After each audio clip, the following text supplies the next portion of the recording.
Hello, I am a Tea Partier. What does Tea Partier mean? It means I believe in a competitive market economy. It works by itself and needs only the usual police protection against fraud and theft. The alternative is central government planning by politicians and bureaucrats. Central planning is wasteful, not economically sound, and requires ever-increasing rules and regulations. Central planners must be all-knowing supermen. There are no such people. Central planning has never produced a higher standard of living than the market economy. It caused the Great Depression, the great inflation of the 1970s, and the Great Recession we have now. It caused the collapse of the Soviet Union.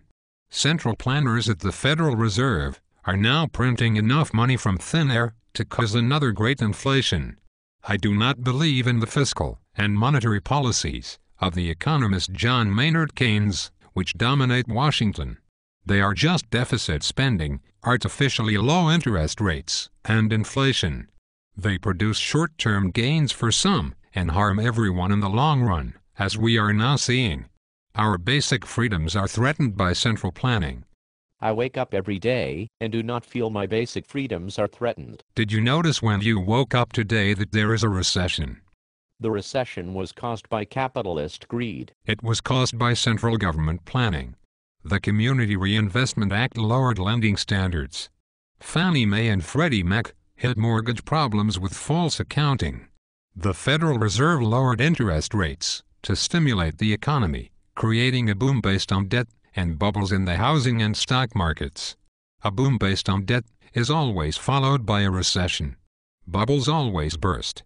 Stupidity on Wall Street made the problem worse, but central planning caused the problem. Tell me more. Your most basic freedom is economic freedom. Have you ever tried to start a new business or make a new product? The risk is all yours.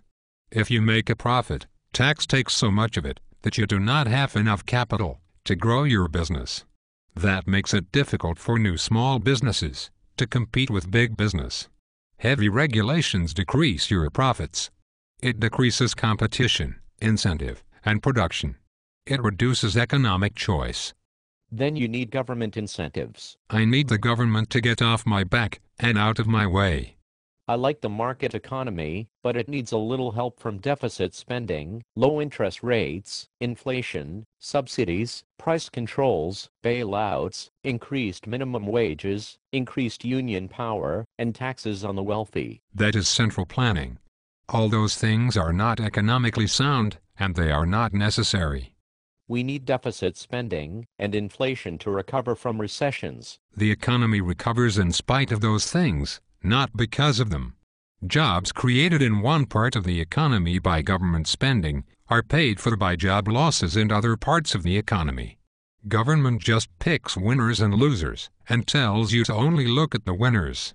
Prior to 1929, we recovered from 33 recessions without increased government spending in an average of 18 months each. Prior to 1929, the government lowered spending during recessions. Central planning caused and worsened the Great Depression. We are now repeating the mistakes of the Great Depression. You are against health care. We simply cannot afford Obamacare. Taxes are already too high, and Social Security, Medicare, and Medicaid already take all our taxes. Everything else is paid for with borrowed money. You cannot make a living borrowing money. Nancy Pelosi said that Obamacare would cap your health care premiums, but there would be no cap on your benefits. Michelle Obama said that screening tests would be absolutely free of charge. Both of those statements are economic nonsense. And if Congress can force people to buy health insurance, there is no limit on the power of the federal government. The Constitution says the power of the federal government is limited. All governments tax and spend. It has no substantive meaning. Are you crazy? Our government is spending huge amounts of borrowed money. For the past 10 years, 10% per year of our gross domestic product has been borrowed, about half household and half national debt. In the past year, 12% of gross domestic product was borrowed from government deficit spending alone.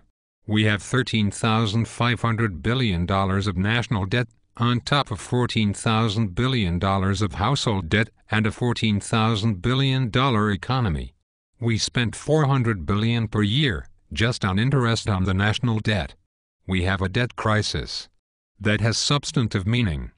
It is the fault of George Bush. So what? Does that make it right for Obama to do the same stupid things and increase them to boot? Bush increased the national debt $4,900 billion in 8 years. Obama has increased it $3,000 billion in just 20 months. You want to drill for offshore oil. Were you not paying attention when millions of gallons of oil spilled into the Gulf of Mexico? Accidents will always happen. And federal regulators were not paying attention. They were not paying attention to Wall Street either. They provide a false sense of security. Are you seriously suggesting that large oil companies have the best interests of Americans in mind? I am saying that we cannot supply our energy needs with solar and wind, and certainly not with nuclear power, since environmental groups will not allow nuclear power plants. Our standard of living comes from our energy use. You do not believe in climate change. United Nations climate scientists, from the start, defined climate change as caused by humans.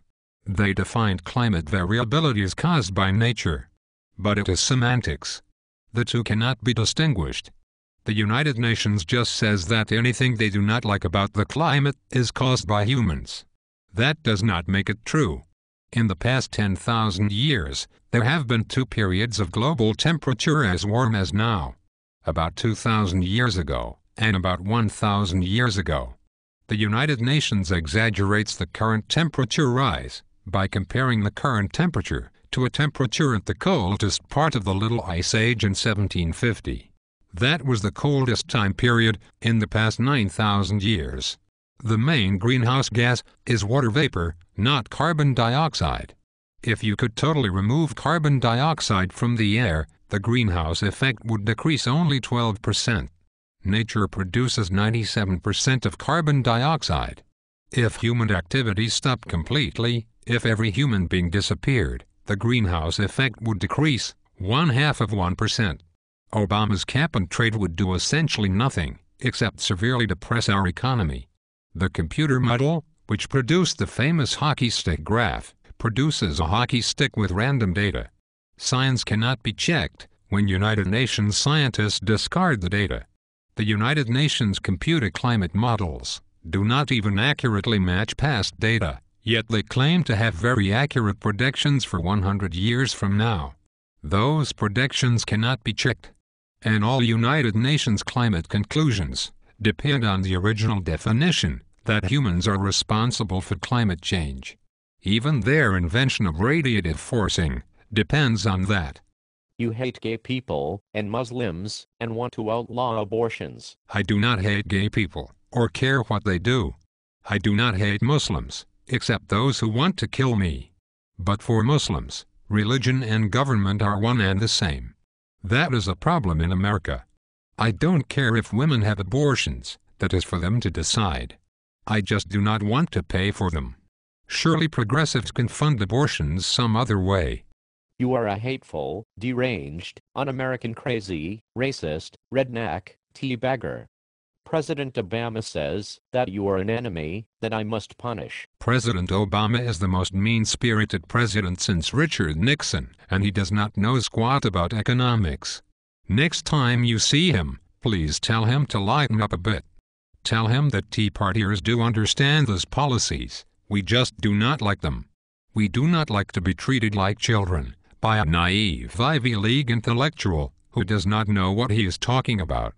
Tell him to move to Greece, where they already have the economy he wants.